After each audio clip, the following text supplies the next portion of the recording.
Joint movement की बात करें, बॉडी में दो तरह की मूवमेंट हो रही होती है। एक हो रही होती है बोन की मूवमेंट और दूसरी हो रही होती है जॉइंट की मूवमेंट। जो बोन की मूवमेंट है उसको हम ओस्टियोकाइनेमैटिक्स कहते हैं, जबकि जो जॉइंट की मूवमेंट होती है उसको हम आर्थ्रोकाइनेमैटिक्स कहते हैं। बोन की मूवमेंट वो होती है जो हमें दिख रही होती है, जबकि जो जॉइंट की मूवमेंट होती है वो होती है जो कि हम फील कर सकते हैं। दो तरह की बोन मूवमेंट होती है, एक रोटेशन होती है और एक ट्रांसलेशन होती है। रोटेशन में जो बोन है वो कर्व एंगुलर मूवमेंट दे रही होती है, जबकि ट्रांसलेशन के अंदर लीनियर मूवमेंट हो रही होती है। रोटेशन और बोन की वजह से जॉइंट में रोल ग्लाइडिंग की मूवमेंट प्रोड्यूस हो रही होती है, जबकि बोन की ट्रांसलेशन यानी लीनियर मूवमेंट की वजह से जॉइंट के अंदर ट्रैक्शन, कंप्रेशन एंड ग्लाइडिंग की मूवमेंट प्रोड्यूस हो रही होती है, जिसको इन्होंने यहाँ इस तरह से शो किया है कि रोटेट्रिक बोन की मूवमेंट जो कि हमारे पास रोटेशन है उसकी वजह से जॉइंट में रोल ग्लाइडिंग प्रोड्यूस हो रही होती है, जबकि जो ट्रांसलोट्रिक यानी लीनियर मूवमेंट है उसकी वजह से हमारे पास ट्रैक्शन, कंप्रेशन या ग्लाइडिंग जैसी मूवमेंट आ रही होती है। This is the rolling movement of the bone and this is the sliding, जिसको हम ट्रांसलेशन मूवमेंट कह सकते हैं। रोटेशंस ऑफ वर्टिकल बोन की बात कर रहे हैं, जितनी भी एक्टिव मूवमेंट होती हैं वो किसी भी पर्टिकुलर एक्सिस के इर्द गिर्द हो रही होती हैं। अब यहाँ ये बात बताई जा रही है कि आपके पास दो तरह की बोन रोटेशन होती हैं। एक का नाम होता है standard uniaxial bone movement and the other one is a combined multi axial bone movement. Standard uniaxial bone movement के अंदर सिर्फ एक ही एक्सिस इन्वॉल्व है, जबकि कंबाइंड या मल्टी एक्सियल के अंदर तीनों movement and frontal plane involve हैं जो कि हमारी बॉडी के अंदर होती हैं। स्टैंडर्ड बोन मूवमेंट को हम एनाटॉमिकल बोन मूवमेंट भी कह रहे होते हैं। स्टैंडर्ड बोन मूवमेंट ये सिर्फ यूनी एक्सियल होती है, यानी कि पर्टिकुलर वन एक्सिस के इर्द गिर्द हो रही होती है। एनाटॉमिकल बोन मूवमेंट के अंदर हमारे पास जीरो पोजिशनिंग होती है, अटैच मूवमेंट के लिए हम कर रहे होते हैं। इसके अंदर हमारे पास फ्लेक्शन, एक्सटेंशन, साइड बेंडिंग या रोटेशन जैसी मूवमेंट आ रही होती है।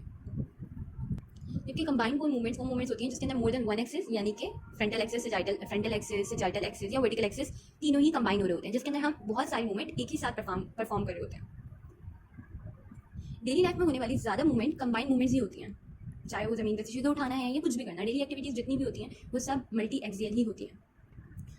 कंबाइंड मूवमेंट दो तरह की हैं, एक हमारे पास कपल मूवमेंट्स होती हैं और एक आपके पास नॉन कपल मूवमेंट्स होती हैं। कपल मूवमेंट्स वो मूवमेंट्स होती हैं जिसके अंदर जब हम उन मूवमेंट को एक साथ ज्वाइन करते हैं तो हमारे लिए ईज का बाइस होती है, वो हमें ईज देती हैं, कंफर्ट दे रही होती हैं। जबकि नॉन कपल मूवमेंट्स वो होती हैं जिसके अंदर जब हम मूवमेंट्स को मिलाते हैं तो वो ऐसे पैटर्न में होती हैं कि वो हमारे रेंजेस को रिस्ट्रिक्ट करती हैं और हमारे लिए कंफर्ट ख़त्म करती हैं और हमारे लिए रिस्ट्रिक्टनेस पैदा करती हैं।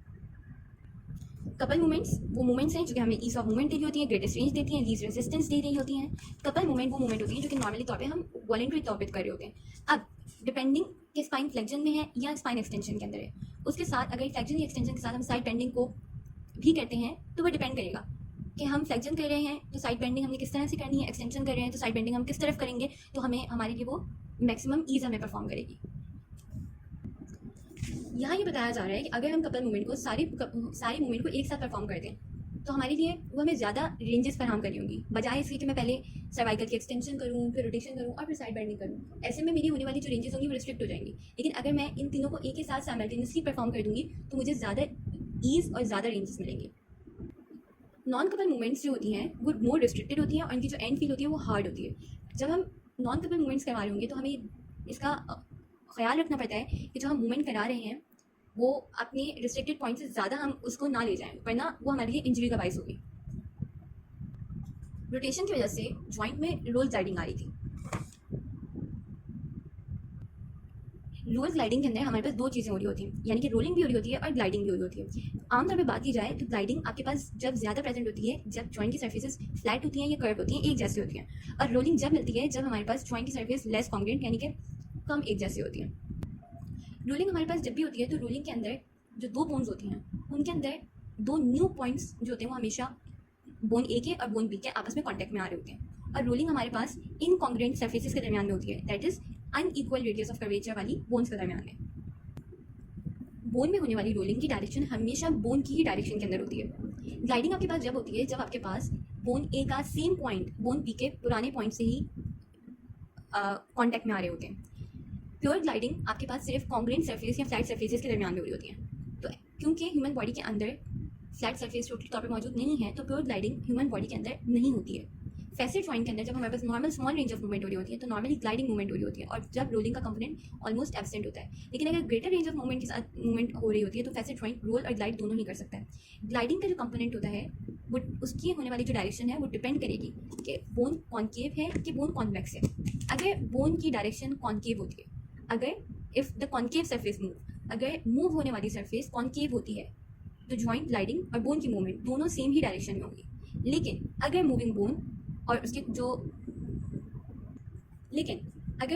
कॉन्वेक्स है तो जो जॉइंट मूवमेंट है और जो बोन मूवमेंट है वो दोनों ही अपोजिट डायरेक्शन के अंदर होती हैं। एबनॉर्मल रोल ग्लाइडिंग, अगर बोन के अंदर ग्लाइडिंग का कंपोनेंट नहीं होगा तो इस वजह से डैमेज हो जाते हैं और ऐसी फोर्सेस पैदा होती हैं जो कि हमारे पास जो हमारे पेरियार्टिकुलर स्ट्रक्चर्स होते हैं उनको कंप्रेस कर देती हैं और जो उसके अपोजिट साइड के ऊपर के जो टिश्यूज होते हैं वो स्ट्रेच हो जाते हैं। ट्रांसलेशन की बात करते हैं। ट्रांसलेशन आपके पास पैरेलल मूवमेंट होती है जिसमें बोन ए का पुराना पॉइंट बोन बी के न्यू पॉइंट के साथ हर मकाम पर टच कर रहा होता है। जो बोन ट्रांसलेशन होती है उसकी वजह से कंप्रेशन, ट्रैक्शन, इस तरह की मूवमेंट प्रोड्यूस हुई होती है। ट्रांसलेशन के अंदर जो बोन होती है वो एक स्ट्रेट लाइन में मूव करती है, इक्वल डिस्टेंस करती है, सेम डायरेक्शन में जाएगी और सेम स्पीड पे जाएगी। ट्रांसलेशन छोटे छोटे स्टेप्स के अंदर भी हो सकती है। ट्रांसलेशन डिपेंड करेगी वो depending on the direction of the movement. Translation जो है वो can be describe the parallel movement along a particular axis in relation to the treatment plane. मतलब ये पैरेलल होती है कि जो भी बोन होती है उसके पैरेलल मूवमेंट जो होती है बोन, उसको हम ट्रांसलेशन कह रहे होते हैं। इसके अंदर हमारे पास सेपरेशन, दैट्स मीन के रिडक्शन, अप्रॉक्सीमेशन यानी कि कंप्रेशन, वर्टिकल डॉर्सल ग्लाइडिंग यानी एंटीरियर पोस्टीरियर ग्लाइड्स और लेटरल ग्लाइडिंग का कॉन्सेप्ट आ जाता है। बोन रोटेशन के कंट्रास्ट पे ट्रांसलेशन हमेशा पैसिवली होती है सिवाय वर्टिब्रा के कंप्रेशन मूवमेंट के, जिसको हम अप्रॉक्सीमेशन कह रहे हैं।